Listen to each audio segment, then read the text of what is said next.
In the annals of the Second World War, the relationship between Japan and Australia is often defined by distance and dread. Historically, the closest the conflict came to a full-scale invasion were the devastating air raids on Darwin in February 1942. These attacks brought the war directly to Australian shores, creating widespread panic and demonstrating the vulnerability of the continent's northern reaches. Beyond this, Australian forces fought valiantly against the Japanese across the Pacific, notably in the rugged terrain of the Kokoda Track in New Guinea, a campaign that directly thwarted Japan's advance towards Port Moresby and, by extension, Australia itself. This historical reality was one of near misses and brutal, distant fighting, but the specter of invasion loomed large in the national consciousness. The strategic motivations for a potential Japanese invasion were compelling and multifaceted. By early 1942, Japan had achieved a string of stunning victories across Southeast Asia and the Pacific. Australia, however, remained a significant thorn in their side. It was a vast, resource-rich continent and, crucially, a staging ground for Allied forces, particularly the Americans under General Douglas MacArthur. To the Imperial Japanese Navy, neutralizing Australia meant severing the critical supply lines between the United States and the Pacific theater. Taking Australia out of the war would isolate the region, secure Japan's southern flank, and deny the Allies a base from which to launch a counter-offensive, potentially forcing a negotiated peace on their terms. While a full-scale invasion was debated heatedly within Japanese high command, it was ultimately deemed too ambitious. The Imperial Japanese Army argued that it lacked the necessary shipping and manpower, estimating a need for at least 10 divisions to conquer and occupy such a vast landmass. Instead, they favored the historical approach, isolating Australia by capturing New Guinea and other key islands. However, let us imagine a different path. What if the more aggressive naval faction had won the argument? What if, emboldened by their early successes, they had decided to commit to the audacious plan known as Operation FS, not just to isolate but to invade and subdue the southern continent? This alternate history begins in mid-1942. Instead of focusing solely on Midway, the Japanese Imperial General Headquarters decides to postpone that decisive naval battle.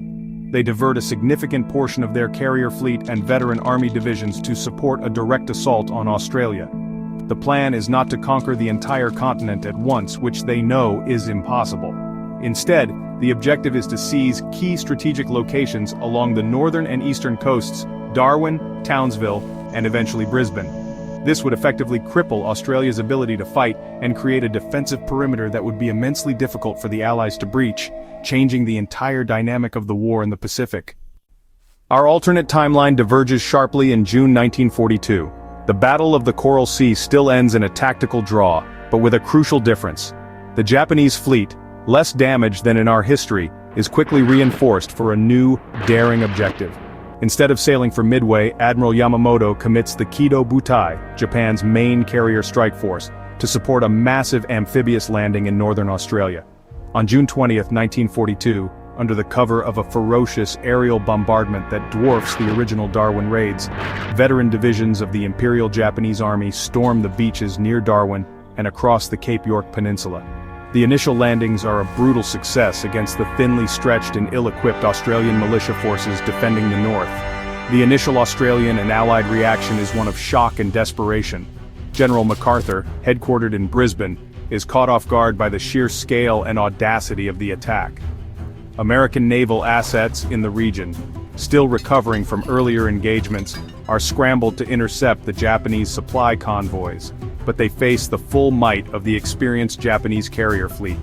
The Royal Australian Navy, though fighting with incredible bravery, is simply outmatched and suffers heavy losses in the Arafura Sea. The Australian government, under Prime Minister John Curtin, implements a state of total war, and a wave of patriotic determination mixed with profound fear sweeps across the nation as the news of the invasion spreads like wildfire.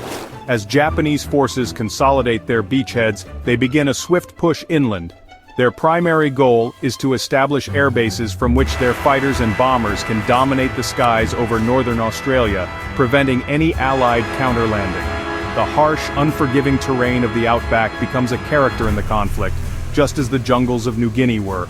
Japanese supply lines become stretched and vulnerable to guerrilla-style attacks from small, mobile units of Australian soldiers, many of whom are indigenous Australians who use their intimate knowledge of the land to great effect. The fighting is savage, marked by ambushes, punishing heat, and a desperate struggle for scarce water resources. The fall of Darwin within a week of the invasion sends a seismic shock through the Allied command. In London, Winston Churchill, already stretched thin by the war in Europe and North Africa, pledges whatever support the strained British Empire can muster, diverting naval units from the Indian Ocean. In Washington, President Roosevelt recognizes the existential threat.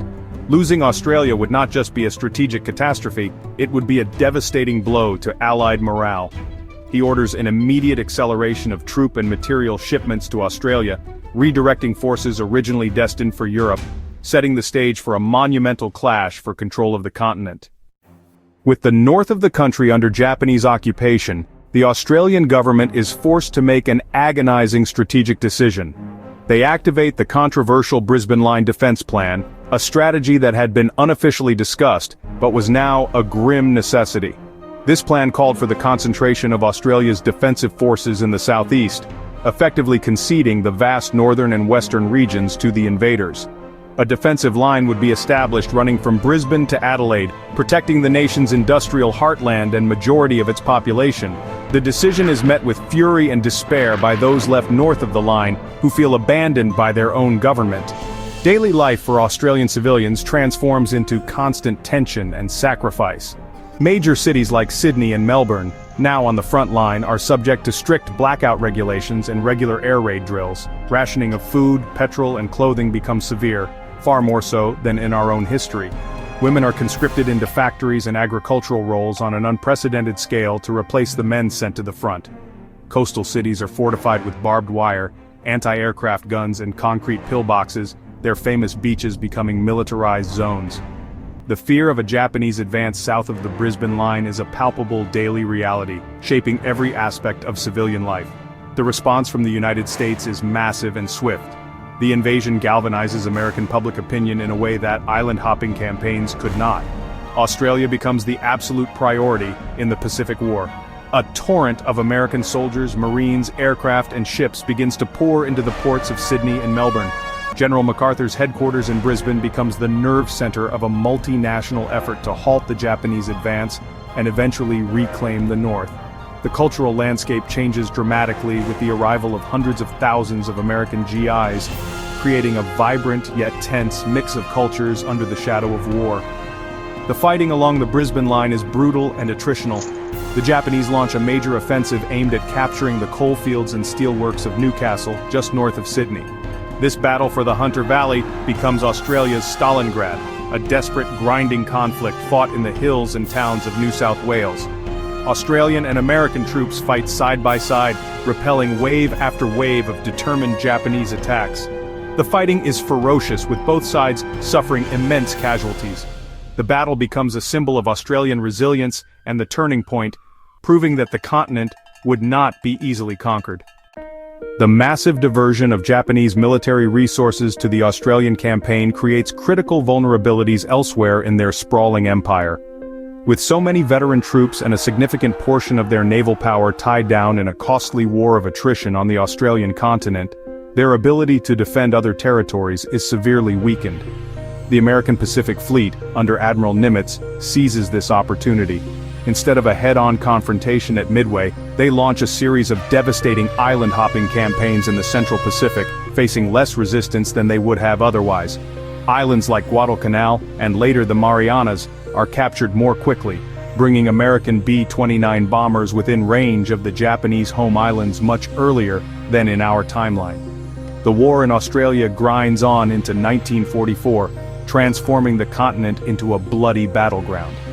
The Allied counter-offensive, codenamed Operation Southern Cross, begins with a massive amphibious landing near Japanese-occupied Townsville, supported by the combined might of the US and Royal Navies. This campaign is long and arduous, with battles raging across Queensland and the Northern Territory. The experience forges an incredibly strong, almost unbreakable bond between Australian and American forces, shaping the post-war alliance in a much more profound way. The shared sacrifice on Australian soil becomes a foundational myth for both nations, influencing their foreign policy for decades to come. The ultimate outcome of the Second World War remains the same, an Allied victory. But the path to it is drastically altered. The war in the Pacific is longer, bloodier, and far more costly in terms of lives and resources. The development of the atomic bomb continues, but its eventual use might be different. With American forces potentially bogged down in the final stages of liberating Australia, the primary targets for the bomb might shift. Perhaps a demonstration on a fortified Japanese position in Australia is considered, or perhaps the invasion of Japan itself becomes inevitable, as the Australian campaign has delayed the end of the war, making the use of atomic weapons on cities like Hiroshima and Nagasaki even more certain in the eyes of Allied planners. In the post-war world, Australia is a nation profoundly changed. It is no longer a distant outpost of the British Empire but a battle-hardened, independent nation forged in the crucible of invasion. Its psychological and political ties to the United States are absolute, far deeper than in our reality. The Brisbane Line leaves deep political scars, affecting national unity for generations. The cost of rebuilding the devastated North is immense, but it also spurs unprecedented development and infrastructure growth. Australia emerges from the war with a fierce sense of national identity and a permanent place at the center of global strategic affairs, a continent that looked into the abyss and fought its way back.